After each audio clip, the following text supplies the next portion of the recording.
Let's dive right in today. Why do parasites cause so many issues, and how do parasites cause the 7 mistaken goals? These 7 mistaken goals that I've been displaying for the last couple of years, that my philosophy teaches, they are obstructed heavily, and main cause of these demons that you call demons in the first place are caused by parasites. We're going to dive right in.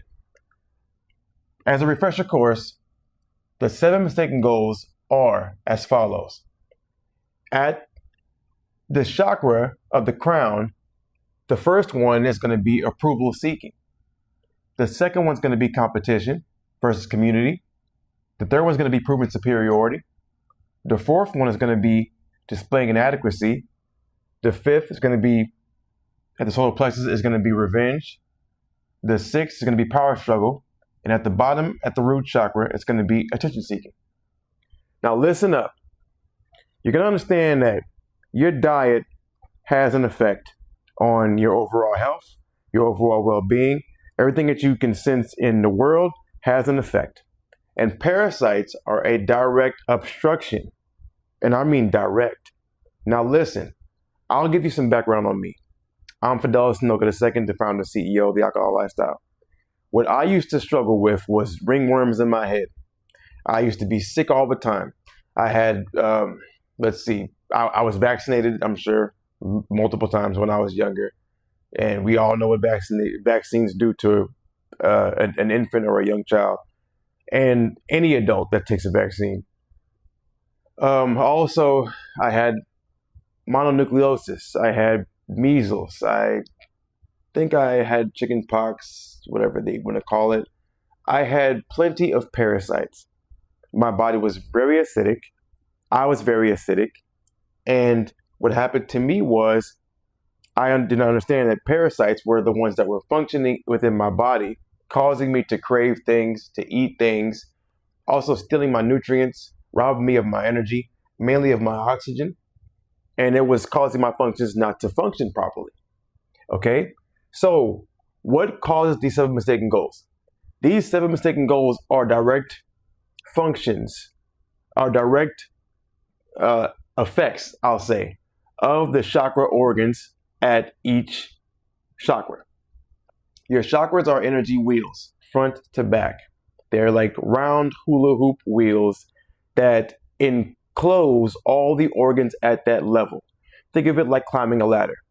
At the crown, at the top of your head, in this circular area, you're going to have the pituitary gland, the pineal gland. This is going to be in the area of the head. You're going to have like the optic nerve, things that reside up in this upper tier area of that ladder.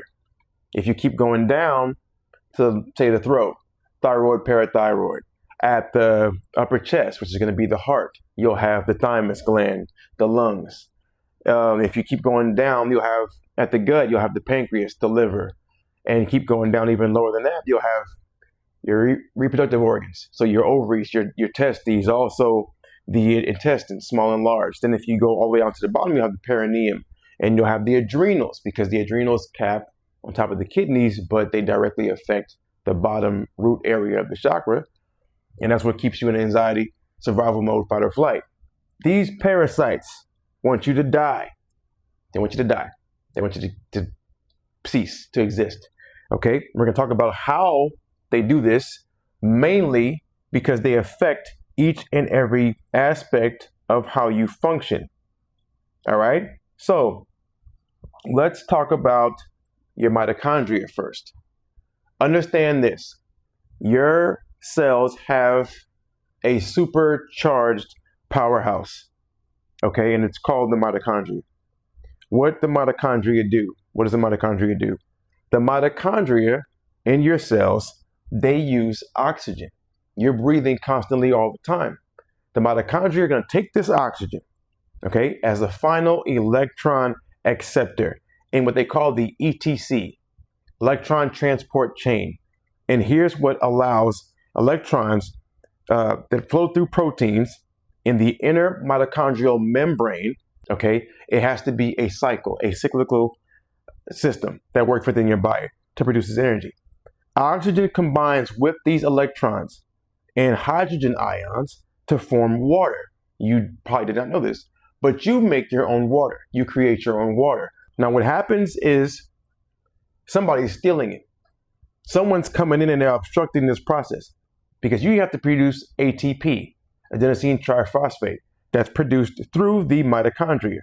Let's talk about this. Your cells produce water through what's called cellular respiration, where the mitochondria burn nutrients like glucose in the presence of oxygen to create energy, also known as water. Okay, that's what happens. What do parasites do? First of all, parasites have a direct impact on your diet, also on your energy function. Parasites often, they alter your appetite. You see, they get to your head and they make you crave things that just are shit food, crappy ass energy. Also people, we're gonna talk about that too in terms of relationship. They deplete your body's nutrients by releasing chemical signals that influence your gut microbiome. Your gut microbiome, which is about 3 pounds of microbes, that causes you to digest your food. You don't just intake food and then think that it's gonna just go in there, stomach acid dissolves it. No, that's a simplistic way of thinking it, but that's not how it works. You have gut microbes inside of your stomach, inside of your gut. And these gut microbes have a job to do. And what they do is, these parasites, they need your body as a host for them to survive. So, nutrients that you take in through eating, through drinking, whatever you do, or just taking your time to do things for yourself, to form energy, parasites come in to steal this, okay? They'll make you crave nutrients that are the wrong nutrients. If you have a sudden craving, and I'll talk about this, sugar, sweets, processed carbohydrates, it's the parasites that consume these foods for rapid energy, short-term energy, not long-term energy, okay? Short bursts of energy. Parasites love sugar, especially milk sugar, okay? And this is all, you can Google this. Google's free. You can look this up. All right, beyond sweets, you may experience strong cravings for dairy products because you have gut pathogens, and parasites feed on lactose and they thrive in dairy-rich environments. Also, the idea behind it is parasites love dairy, okay? Next up, salty foods. Parasites like tapeworms. If you have a tapeworm, they can deplete your system of essential minerals, leaving your body searching for more sodium, where you're gonna need more and more salt. And in some cases, you may begin to crave certain foods. So if your parasitic organism is taking too much of your salt intake, you might crave more salty foods. So you might go to McDonald's and go grab some French fries because they poured it on. They poured it on, okay? And also you'll have constant hunger. Now here's the thing. You got constant hunger because you're eating for two. You have someone in there that's using you as a host and you're feeding it.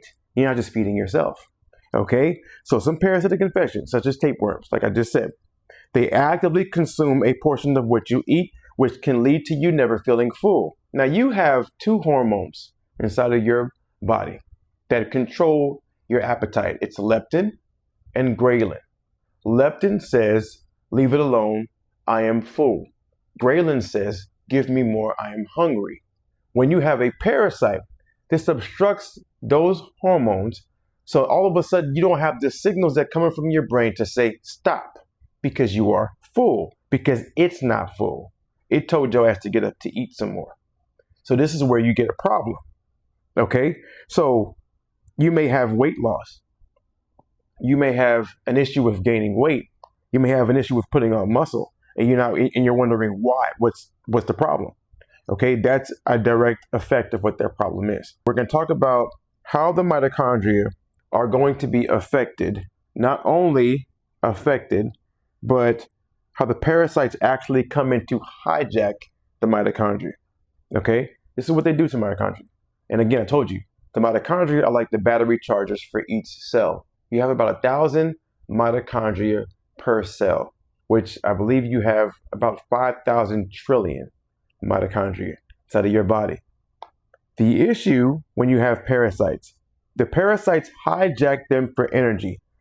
and essential nutrients. And they force them to fragment to fuel their own rapid replication, meaning parasites come in, they use you as a host, they lay their eggs. And this is the thing. In response, your cells use their mitochondria as an active defense by restricting these parasites' access to resources like fats and folate. But here's the thing, okay? Because you have a tug of war. Now you have a war going on internally inside your own body for your own cells and your own energy. Nutrient siphoning is the first thing that happens. Intracellular parasites like Toxoplasma gondii, that's a very common one. Toxoplasma gondii is linked to behavioral issues, behavioral disorders. Also, there's research that links toxoplasma to dangerous sexual encounters, meaning people that have dangerous sexual behavior, they have been found to have parasitic influence in why they have that sexual behavior, meaning dangerous promiscuity, things of that nature. It's because of parasites. Here's the thing. Physically, they associate with the host mitochondria to steal their vital energy, which is the ATP that you need. So when you sit there and say, I'm craving caffeine, craving an energy drink, I need to go drink some coffee. Think about this. Someone's taking the natural energy away from you that's causing you to go into a different place and spaces in your mind to pick up some false energy. And it craves also fatty acids. So it forced the host cell to alter its own metabolism to feed now the invader, which is the parasite. You also have, number 2, metabolic starvation. Now, to fight back, what happens? Your mitochondria have to fight back, okay, because that's the powerhouse of the cell. Your mitochondria are going to amp up their own metabolism to aggressively consume and deplete shared minerals, or shared nutrients and shared minerals. It starts to eat faster than the host, than the intruder can come in to take its food. So now when the food comes in, it says, I'm gonna eat all this right now. And even though the invader's trying to come in to get some, it's trying to eat it quicker to starve the parasite of building blocks like folate. It's attempting to do this. Your body has a natural system of response and defense against the parasite. How about mitochondrial fragmentation, which is the third? Certain parasites like microsporidia hijack mitochondrial proteins to force the mitochondria to break apart, generating more surface area from which they can extract energy and nutrients for their own proliferation. They're basically taking up the space inside the cell so that they can use that space to multiply themselves. Defensive fusion. Host cells will sometimes fuse their mitochondria together to build a barrier to limit the parasite's access to fat droplets and starve it again of resources that it needs to multiply. It's doing you a service. But the issue with this is everything that these mitochondria are doing, everything that you do causes energy. It consumes energy. It needs energy to do this. You'll have depletion and dysfunction because of parasites. This one is called Leishmania donovani. They secrete proteins that lower the mitochondrial membrane potential and reduce overall ATP production, which is suppressing your immune cells. This is the thing where you have these protozoa, you have these worms. These things are coming in and they are causing a disruption based upon your long-term energy impact. You'll have chronic fatigue because you're using energy to get rid of the invaders. Here is what we're going to talk about next. We're going to talk about things that people are doing, but they don't understand that these things called these worms and these parasites are what are causing digestive dysfunctions. They're causing these issues inside of your body. And so let me tell you just what the parasites actually do. Okay, so what parasites really do is they basically cause you symptoms. They siphon nutrients and they cause you symptoms like chronic fatigue, abdominal pain, diarrhea, even anemia, which is low iron. And here's the issue. I talked about cellular respiration earlier and how your cells produce their own water. But if you have low iron, iron is an oxygen transport. Therefore, it's an oxygen transport in the presence of oxygen to create energy with things like glucose. These mitochondria aren't able to do that because of these damn parasites. So these parasites multiply inside your body. Protozoa is probably the most common one. You'll have ectoparasites, insects, arachnids like ticks, fleas, lice, mites. You've got to make sure that you're clean. You got to stay clean. They have things called helminths, mints, tapeworms, roundworms, pinworms. They reside somewhere in your intestinal tract. Why is this important? Because we come up with the concept as human beings. We think we can go in to patch each and everything up. I just told you that you got tapeworms, roundworms, pinworms inside of your intestinal tract. They can travel to sometimes other tissues. They can cause organ blockages. They can cause nutrient deficiencies. These things right here, GLP-1s, this is a really common thing now in terms of what people think is going to help them to digest their food. GLP-1s, glucagon-like peptide 1. That is what they are standardly called. They're produced by enteroendocrine L cells. They line the small intestine and your colon. So once released into your bloodstream after eating, it travels to and activates GLP-1 receptors located where? Located in your pancreas, located in your brain, which houses the pituitary and the pineal gland, your stomach, okay, and the heart, which is going to be right up here. So these three chakra areas right here are where you're going to have receptors. Here's the thing. In the gut, enteroendocrine L cells in your intestines, they're like factories that synthesize and secrete GLP-1. You make it yourself. You make it yourself. So you're taking something that you make yourself. They secrete this into circulation. Now what else happens? At the pancreas, they bind to receptors on pancreatic beta cells to stimulate insulin release and signals alpha cells to suppress glucagon. That is what lowers your blood sugar. Here's the thing. Many people practice insulin resistance based upon the level of perception. Perception is what's causing the chemical blockages that are causing their cells to refuse to open up. If you don't open up to receptivity, you have receptor cells that open up, that are able to receive the food, the nutrients, the minerals, the water, the oxygen, so that they can produces energy through the mitochondria. You have to be open to life. You have to be open to new things. You have to be open to experience. And here's where in this pancreas, these things that are binding, stimulate this insulin release, are being stopped. I'm telling you right now, it's these guys right here. All right? Now, keep going. The brain. How's the brain use GLP-1s? The brain. GLP-1 receptors are highly concentrated in the hypothalamus, the HPAA axis, hypothalamus pituitary adrenal axis, hypothalamic and brainstem to signal satiety. What I just told you guys. Leptin and ghrelin, the feeling of full, the feeling of I'm hungry, and regulate your appetite. The central nervous system can also independently synthesize its own small amounts of GLP-1. So the brain's what tells you have an appetite or not have an appetite. Next up, the GI tract.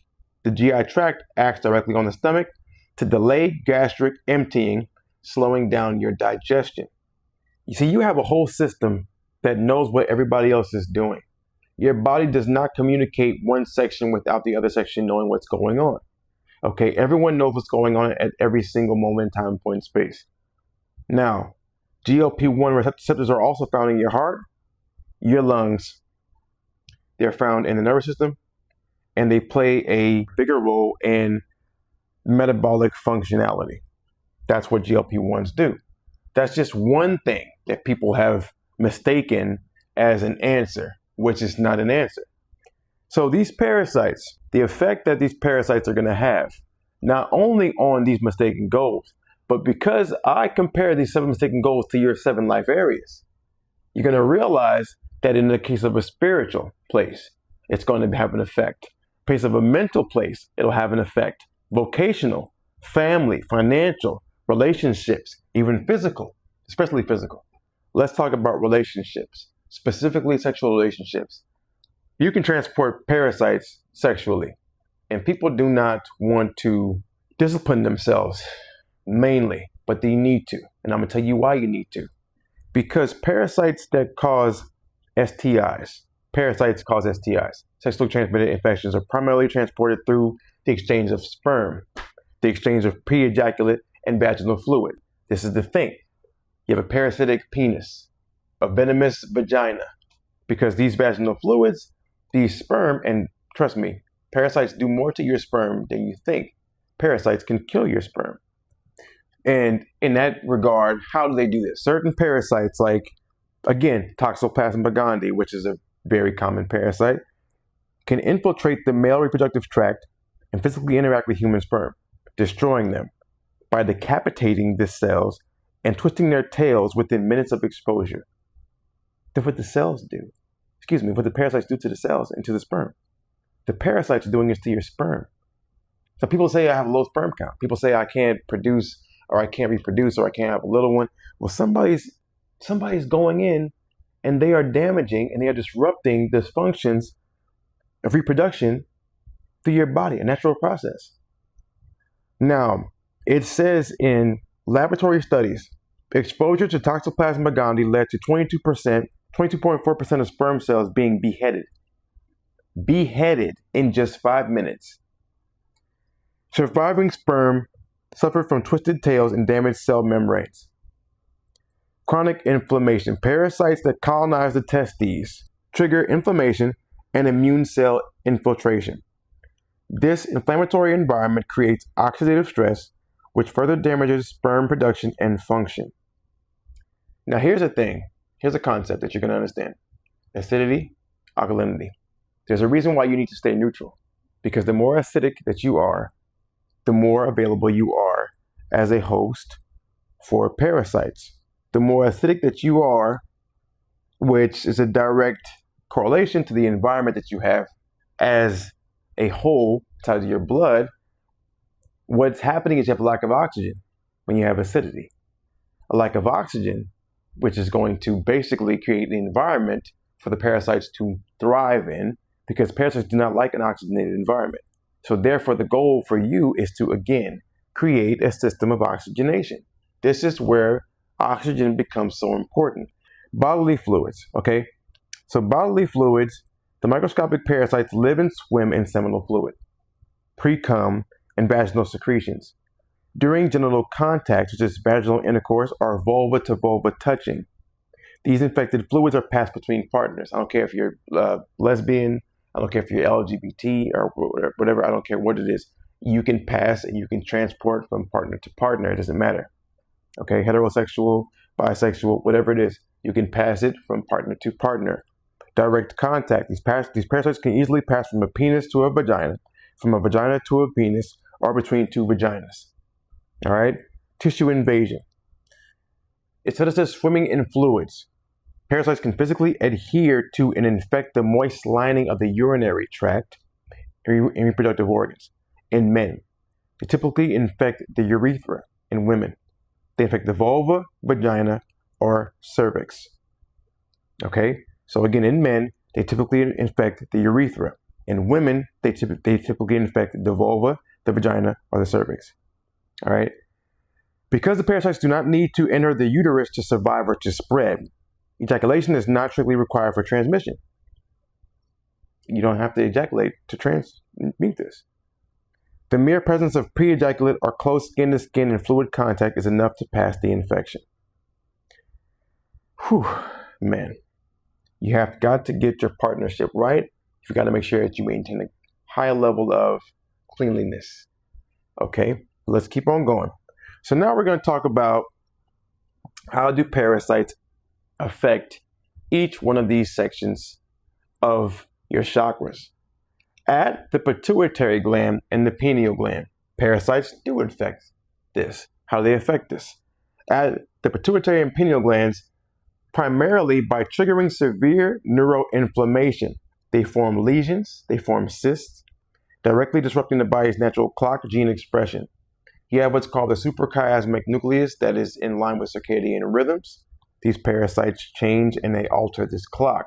They also change and alter hormone production and cause systemic, metabolic, or behavioral disruptions. The parasites make you act funky, they make you act crazy, they make you do stupid shit. They make you basically sabotage yourself. Because like I told you, parasites want you to die. They don't care if you go jump off a fucking bridge. You having suicidal thoughts, or the parasites are having suicidal thoughts. The parasites are having those thoughts, and they're transporting them to you so that you can go in there and jump off a fucking cliff. Okay? Pituitary gland effects. The pituitary gland, which controls the body's hormone-producing glands, is vulnerable to parasitic invasion and the resulting immune responses. It's called neurocysticercosis. Tapeworm larva can form cysts in the pituitary stalk, mimicking a tumor and compressing the gland. This is where at the crown I'm talking about. This condition can lead to visual disturbances, headaches, and what's called panhypopituitarism, which is a deficiency in multiple pituitary hormones. Systemic inflammation. This is another thing. This is one that I believe is a lot more common than people don't want to adhere to. Blood-borne protozoan parasites can induce widespread systemic inflammation that alters hypothalamic pituitary adrenal axis dynamics. Again, HPAA axis. This inflammatory state can result in hormonal imbalances leading to conditions like secondary hypothyroidism or adrenal insufficiency. This is where people say, my hormones are imbalanced. Well, what about the parasites? Pineal gland effects.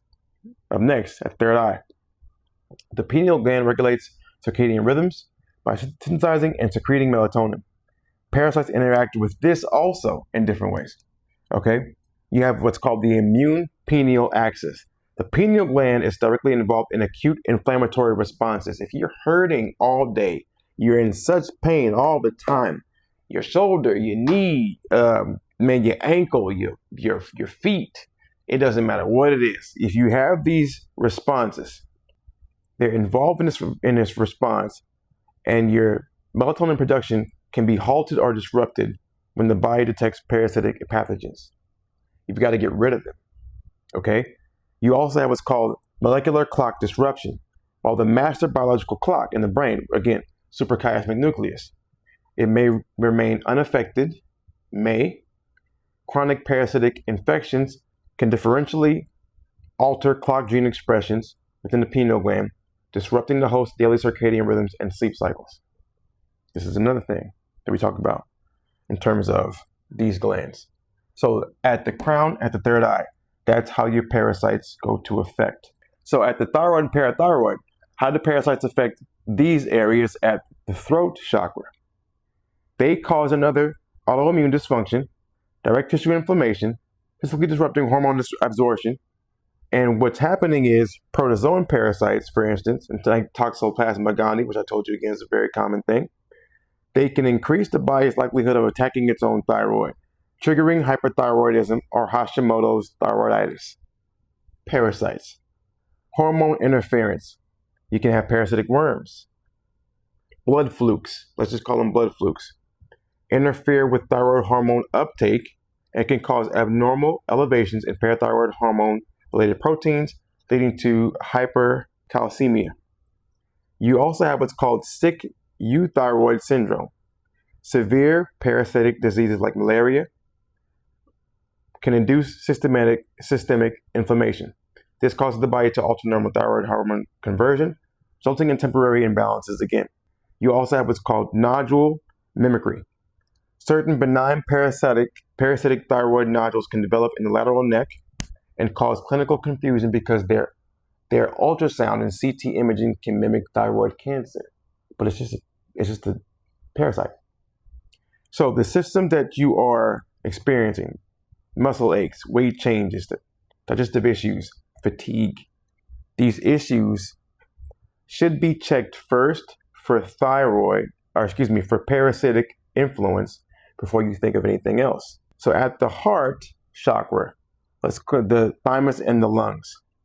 Parasites affect the lungs through direct tissue damage and severe inflammatory responses, while typically inducing thymic atrophy, shrinking. You shrink the thymus gland due to chronic systemic stress, living in survival mode, sympathetic resonance, fight or flight. Okay? The impact on the lungs is big because what happens is you have larval migration. Parasites travel through the bloodstream and migrate into the air sacs of the lungs during the life cycle. And they can cause bleeding, coughing, and fluid buildup. You see people who have phlegm and a mucus buildup. Direct infection. Some parasites, such as you have a lung fluke, which is paragonus, specifically target the lungs after being ingested from raw or undercooked crayfish. This leads to cyst formation, lung abscesses, and coughing up blood. Hypersensitivity, even if parasite doesn't stay in the lungs, the immune system's response can trigger severe inflammation, again, known as Loeffler's syndrome. That's at the lungs. How about the thymus gland? The T cells, that's supposed to be the immune army that sends out whenever you have pathogens and bacteria and things that are harming your body, you have the T cells that's supposed to go in there and kill it. Well, the thymus gland, the thymus is the body's key immune organ, okay, responsible for maturing T cells. But it's vulnerable, again, also to systemic parasitic infections like malaria, okay? Thymic atrophy. Chronic inflammation caused by a parasite often forces the thymus to shrink, which is a condition known as, again, thymic atrophy. You also have immune cell depletion. Parasitic infections trigger the death of immature T cells within the thymus, and that can temporarily weaken the host's overall immune response, which is the host being the person. So you won't have the stronger immune response because of that. So that is at the heart. Up next, it's going to be at the solar plexus, which is going to be the pancreas, and you'll have also the liver. So in this area, parasites do what? Parasites affect these organs again: physical damage, cyst formation, duct blockage, and systemic immune system manipulation. The liver and the pancreas are common targets for migration and cyst development from parasites. Okay, and this is the issue at the liver. Physical damage, tapeworms, can form a large, slow-growing, hydrated cyst. Liver flukes, that could damage tissue like the fasciola, which is a liver fluke, causing inflammation and liver enlargement. Duct blockage, you have adult worms, also, Ascaris, can migrate into the biliary tract, blocking the ducts and causing inflammation and liver abscesses. You also have chronic disease. Long-standing infections can cause liver cirrhosis, fibrosis, and drastically increase the risk of cancers like cholangiocarcinoma. The pancreas up next. The pancreas, affected by parasites, has physical obstruction, or again, systemic effects on metabolism. Duct obstruction, migration of worms again, Ascaris into the pancreatic duct, causes acute pancreatitis, severe abdominal pain, and nausea. Cyst and inflammation. Parasitic cysts can physically compress or disrupt healthy pancreatic tissue, mimicking pancreatic cancer or pancreatitis. Metabolic disruption. Certain intracellular parasites like Toxoplasma gondii, one of the common ones, can cause damage to pancreatic cells, impairing insulin secretion and increasing the risk of hyperglycemia and diabetes. What we're talking about right now is how each chakra is affected in some way, shape, or form by these parasites. Now, parasites in the intestine, intestinal parasites, protozoa, which is a common one, helminths, like tapeworms and hookworms, they impact your digestive tract through several mechanisms. You have barrier disruption. Protozoa damage the brush border of the small intestine. You have small little brushes that basically carry the food through the intestinal tract and through waste products to get it out of your small intestine into your kidneys. That's how you pee. Okay, pee, urine comes from your blood.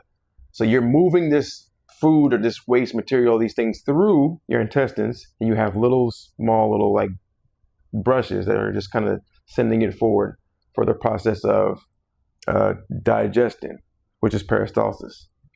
You have what's called malabsorption. Because of the physical damage to absorptive surfaces, the host experiences malabsorption of vital nutrients, especially fats, resulting in weight loss and malnutrition. Inflammation and irritation. Parasite waste products and host immune response leads to severe inflammation, causing irritation and cell damage in the intestinal wall. This can lead to bloody stools, colitis, and ulcerations in the case of. Let's go to reproductive organs. So you'll have parasites that target their reproduction organs. Schistoma hematobium. This infection sees adult worms dwelling in the veins of the pelvic organs. The female worms release eggs that become permanently entrapped in the capillary beds of the bladder, cervix, and uterus. This causes lesions, pain, bleeding, and significantly raises the risk of infertility. Parasites can influence and raise the risk of infertility. Parasites. Trichomoniasis is a flagellated protozoan parasite that directly infects the human urogenital tract. It causes inflammation, alters the vaginal microbiome, and is associated with adverse pregnancy outcomes and pelvic inflammatory disease, PID. Also, you have systemic and cellular damage. Parasites like Toxoplasma gondii, again, has been shown to cause damage to cell membranes. They leave the digestive tract and other tissues, and in males, they cause damage to cell membranes, disrupt key stages of sperm development, like I told you. They behead them at the first 5 minutes, ultimately affecting male fertility. Furthermore, systemic parasitic infections trigger chronic immune reactions and nutrient depletion, which impairs hormone production and overall reproductive capability. That is at the sacral area. Now, lastly, we're going to talk about a really important, if not the most important, organ in terms of the root chakra, which is going to be the adrenals. Parasites affect your adrenals. They trigger chronic, sustained immune activation that overworks the HPA axis, hypothalamic pituitary adrenal axis. Here's the circle. The circle goes all the way down from the bottom, which is all the way here, all the way back up here. All right? Now keep going. What happens is the body works to fight this infection. The adrenal glands forced to continuously produce stress hormones like cortisol, leading to eventual adrenal dysregulation and altered neurotransmitter signaling. You have parasites that impact your adrenals in different ways: chronic stress and inflammation. If you have unresolved parasitic infections, they cause persistent low-grade inflammation throughout the entire body. The stress of dealing with this constant immune trigger forces the adrenals to pump out excess cortisol. Up next, adrenal fatigue. Over time, the constant demand for stress hormones wears out the adrenal glands. The adrenals get tired, which results in symptoms like severe fatigue, brain fog, and sleep disruptions. Hormonal interference. Certain parasites can alter the host hormonal microenvironment. It's noted by researchers prior. Parasites can not only evade human responses actively, but they can also exploit the hormonal microenvironment within the host to favor their establishment. Meaning they can change the environment inside your blood to favor their growth and reproduction. Some protozoa can even secrete compounds that mimic host hormones to disrupt the endocrine system. Direct tissue damage. Again, you'll have severe disseminated parasitic infections. These pathogens can cause directly infect and damage the adrenal tissues, leading to adrenal insufficiency. Lastly, neurotransmitter disruption. Parasites can alter adrenergic signaling, leading to changes in adrenaline and noradrenaline levels. So basically, they have you living in fight or flight mode. That's what parasites do. So all of these things are going to affect these 7 mistaken goals. Now, what is the key? The key that I'm telling you guys to do is oxygenate yourself. Now, the reason being is because oxygen, for whatever reason, oxygen and toxicity in worms does not mix. Oxygen, this is research proven. This is a research study I got from last year. You'll have what's called cerebral hypoxia, which is basically where you have low oxygen inside your brain. All right, what happens is that if you can have too little of oxygen, things start to happen that you don't want to happen. Let's just say that. You can lead to loss of cellular respiration, all right, which is basically you're not going to stop creating energy. And it results in the accumulation of reactive oxygen species. So you can have free radicals that damage cells directly or trigger an oxidative stress response, which protects the cell to a point. So what you do, you oxygenate yourself. Now, higher oxygen concentrations kills worms and prevents eggs from developing into adults within 8 hours at room temperature. This is a higher oxygenated environment. What I suggest that you guys do is take something in terms of fruit, such as juice, products that you can eat or ingest that help you to transport oxygen. Now, I use colloidal iron in my herbal formulas. Also, I use things like silver, which is basically colloidal silver, which is known to kill every pathogen, at least that's what's been in the research. No pathogen has been able to survive in the oxygen in a blood environment with silver inside of it. So silver is something that can answer that issue for you as well. So if you go into a hyperbaric oxygen chamber, essentially, you can kill more than half of your worms within 2 hours. But what I'm telling you to do is to create your own environment to make yourself oxygenated. Like you have your own entire oxygen chamber. And what that does for you is you are basically now a system where oxygen is functioning and flowing through you easily. Now, what happens whenever you have this oxygen is mitochondria uses this oxygen again. And this oxygen is being used to create the energy that's going to change your inner environment. The issue now, I'm talking about orgasmic power. This is how it relates to all this. Orgasmic power is the state of a fully coherent human being. You can't be fully coherent if you're not all together by yourself. If you have someone using you as a host, you're not coherent. Okay? Because you have to have a coherence between your breath, your etheric field, your organs, your hormones, your consciousness, okay, and your chakras. Like I just told you, you are being obstructed. So the energy flow is being obstructed. Now, the first thing you need to do, become self-aware of the parasites. Where on your body, through interoception, are they having an effect on you? Which organ, which gland? What are you experiencing in terms of mistaken goals? Are you seeking approval constantly? Are you speaking with inadequacy constantly? Are you speaking with superiority constantly? Are you thinking in terms of competition constantly? What do you think? What are you doing? How are you feeling? That's going to tell you something has an obstruction inside of you. Okay? And then, nextly, is detoxification. I focus on herbal formulas. I mix my herbal formulas, and they're also infused with soil vegetative sound frequencies, colloidal platinum metals, which you're going to see gold, silver, platinum, palladium, and copper and iron. Oxygen transports, conductors of energy, things that rid your body of toxins, freely rid your body of toxins. And lastly, shilajit, which is basically like a binder that basically opens up your cells to receive everything inside of the formula. Over 50 herbs inside of my formulas. Each one of these has a specific function due to each chakra and all 12 of your body's 12 systems. They also incorporate 12 mineral cell salts. Now, what I suggest is that you take some juice, fruit juice. I use a system of food grade hydrogen peroxide, 35%, 2 drops with a cup of fruit juice. That's really what I do. And I've been doing it for 11 years, and it's worked greatly for me. Now, I'm not a medical professional. I'm not FDA approved. I can care less about any of that. Because them being the third leading cause of death, I don't want to be considered a medical professional. I'm just letting you know from personal experience and also experience of working with my clients. This is what I've given them to treat them, and they've had major success. They've also come out of emotional low reactivity because, again, all emotions are chemical. Think about it. Feel your way into it. See if everything's moving inside your system, inside your body, and you go on and you figure out if that's something that you are looking to change, get rid of, alter, because addictions, cravings, they're definitely not going to be yours. They're probably going to be parasitic.